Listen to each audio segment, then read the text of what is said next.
नहीं, बंदा पूछे इस आंटी ने इतना ध्यान से निशाना लगा के गीदड़ को गोली मारी है, लेकिन गीदड़ तो ये बंदा निकला। अब बंदे में और गीदड़ में इतना भी फर्क नहीं रहा कि उसको पहचाना ही ना जा सके। हो सकता है बेटा। और इसका साहब जरा, वो देखो अम्मा, वो देखो नजर आ रहा है, गोली मारो, लग गई लग गई। या तो ये लड़की अंधी है या इसकी अम्मा अन्नी है, या ये सारे मिलके हमको अन्ना बना रहे हैं। खैर ये पठानी गीदड़ों की शिकारी नारी है और इसकी बेटी ही मोहब्बत की पुजारी है। जिस तरह सास भी कभी बहू थी, उसी तरह माँ भी कभी बेटी थी, इसलिए माँ को पता चल जाता है कि वो गीदड़ नहीं, मेरी बेटी की मोहब्बत का लीडर था। खैर जब ये गीदड़ अपने घर पहुंचता है तो इसकी माँ पूछती है कि तुम्हारे कंधे पे किस लड़की का बाल है अन्नी दिया। लेकिन एक मिनट, इसके कंधे पे ये बाल आया कैसे? ना ही इसने उसके कंधे पे सर रखा है और ना ही इसके बाल गुले हुए थे, फिर ये बाल आया कैसे है? खैर ये बता ही देता है कि वो लड़की इसकी मौसी की बेटी गुलमीना है। उधर गुलमीना भी अपनी माँ से हिम्मत करके बताती है कि हिकमत की मोहब्बत का मेरे दिल में करीना है। इसकी माँ कहती चुप कर अन्नी दिया दफा हप हप। इसके बाद एक सब्ज अली नामी लड़का अपनी मशूक के घर के दरवाजे के ऊपर जाके फायर कर देता है, यानी कि गक कर देता है। गक का मतलब ये होता है कि किसी भी लड़की के दरवाजे पे जाके 3 गोलियां चलाओ तो सारे गांव वाले समझते हैं कि ये लड़की अब जिसने गोलियां चलाई हैं सिर्फ और सिर्फ उसकी है। और ये लड़के की तरफ से भी ऐलान होता है कि अगर इसकी चौखट पे बारात आई तो डोली की जगह अर्थियां उठेंगी, अर्थियां। और सबसे पहले अर्थी उसकी उठेगी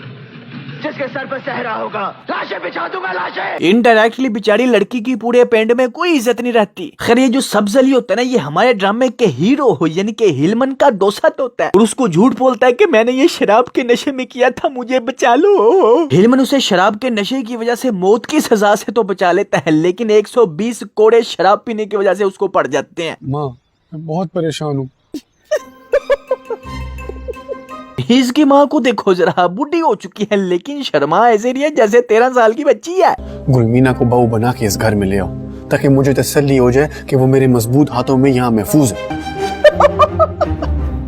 अच्छा इसका बेटा कह रहा है कि मेरी शादी करो तो शर्मा ये खुद रही है। जैसे अपनी शादी का जिक्र होते ही लड़कियां शर्माते हुए उठ के दौड़ने जाती हैं, बिल्कुल उसी तरह इसकी माँ उठ के दौड़ रही है। अल्लाह से डरो, अल्लाह से डरो। इधर हिकमत हिम्मत करके अपनी मौसी के पास आके गुलमीना का हाथ मांगता है, लेकिन उसकी मौसी कहती है कि अपने माँ बाप को भेजो फिर को जवाब दूंगी। फिर क्या, फिर हिकमत खुश खुश अपनी माँ को अपनी खाला के घर भेज देता है। असल में हिकमत की माँ ने हिकमत के बाप से भाग के शादी की थी। हिकमत की माँ का दूसरा बेटा हिलमन, जिसका बाप मर चुका है, और हिलमन को लगता है कि उसके असली बाप को उसके सौतेले बाप ने मरवा के मेरी माँ से भाग के शादी की है। और इसी भागने की वजह से ये कई सालों तक अपने रिश्तेदारों के घर नहीं गई। तो कई सालों बाद जब ये अपनी छोटी बहन के घर रिश्ता लेने जाती है तो इसकी बहन पता नहीं क्यों इसकी टका के बिस्ती करती है और कहती है कि दफा हो जाओ, मैंने नहीं देना रिश्ता, भाग यहाँ से। मुझे माफ करो मेरी बहन, मैंने खैरात निकाल दी। हिकमत के बाप को चूंकि पता चल चुका होता है कि उसकी बेगम की टका के भिस्ती हुई है, तो वो वहाँ से गुजरा होता है तो सोचता है कि रिश्ता मांग लूं। लेकिन जरगोना बेगम को पता नहीं किस बात का गुस्सा इसे लगता है कि इसके शोहर असदुल्ला को भी हाजी ने कत्ल करवाया। ये हाजी की भिस्ती करके कहती है कि ऐसे रास्ते में जाते जाते रिश्ते नहीं मांगे जाते। हाजी कहता है मैं अपनी बेगम के साथ तुम्हारे घर आऊंगा, कोई बात नहीं। वो आगे से कहती है कि वहाँ पे भी यही जवाब मिलेगा, दफा हो जाओ। अच्छा तो दोस्तों अब आने लगा मजा, क्या बात है जी, अब आएगी चास। उधर एक लड़की गक पे आर्टिकल लिखने लसपीरान पहुंच गई और हाजी मरजान से पूछ लिया कि गक क्या होता है। इसी दौरान हिलमन ने गक कर दिया गुलमीना के घर। ये ड्रामे में ट्विस्ट आ गया, हिलमन अपने बाप के कत्ल का मरजान से बदला लेना चाहता है, तो ये उसी की एक चाल है, लेकिन कैसी, क्यों, कैसे पता नहीं। मैंने अपनी चाल चल दी है, अब तुम्हारी बारी। तुमने अगर ये बाजी अपने हक में कर ली तो मैं तुम्हें अपना बाप मान लूंगा। इधर जरगुना बेगम चंगी पली बंदूक लेके हिकमत को गोली मारने निकली थी, लेकिन रास्ते में पता चला कि गक तो हिलमन ने की है। लेकिन ये हिलमन को गोली नहीं मार रही, बस ये कह रही है कि हाजी मरजान के खानदान की तबाही होगी। इधर हिलमन गक मार के दांत निकाल रहा है, लगता है इसका कोई बहुत बड़ा प्लान है अपने बाप के कातलों को सरेआम लाने का। हिकमत आगे अपने सुतेले भाई हिलमन से कहता है क्या नहीं दिया भाई होने के बावजूद भी तूने उस पर गक कर दिया जिससे मैं मोहब्बत करता था। लेकिन हिलमन मुस्कुराते हुए कहता है कि यार अभी चुप रह, सब कुछ ठीक हो जाएगा। उधर हाजी मरजान पागल हो रहा है कि मैं क्या करूं। ये ड्रामा बहुत एक्साइटेड होने वाला है दोस्तों। अभी फिलहाल तो इस ड्रामे का रोस्ट नहीं बन सका क्योंकि अभी बगैरत किरदार वाज़ा नहीं हुए। जो एपिसोड आगे जाएंगे बगैरत किरदार वाज़ा होते जाएंगे तो फिर हम इस ड्रामे का रोस्ट बनाते जाएंगे, टेंशन नहीं लेनी। ये चैप्टर 1 संगे माँ के एपिसोड 5 तक की ही एक्सपोज स्टोरी थी। इस वीडियो को लाइक करना मत भूलें, चैप्टर 2 का इंतजार करें। अगर आप पहली दफा तशरीफ लाए हैं तो सब्सक्राइब भी करें। मिलते हैं नेक्स्ट वीडियो में, take care, keep smiling and खुदा हाफिज।